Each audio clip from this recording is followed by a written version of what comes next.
Dobrodošli na kanal Životna sila. Uvin čaj. Ograničenja u upotrebi.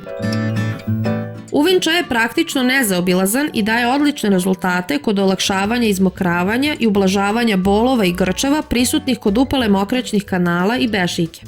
Svi ga preporučuju i veliki broj ljudi ga koristi, ali bi trebalo ovo znati.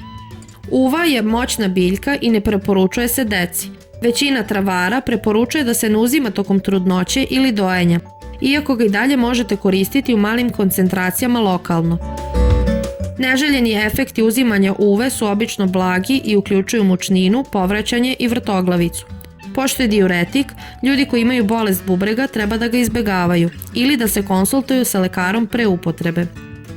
Postoji zabrinutost zbog potencijala ove biljke da izazove oštećenje jetre, posebno kada se uzima dugotrajno. Međutim, ovo dolazi iz istraživanja sprovedenog na visokim dozama izolovanog hidrohinona, a ne iz istraživanja sprovedenog na biljci u celini. Ipak, najbolje je pogrešiti na strani opreza i koristiti uvu u kratkim vremenskim periodima. Ako imate postojeće probleme sa jetrom, najbolje bi bilo da se konsultujete sa doktorom specijalistom. Ne zaboravite da kliknete na like i subscribe.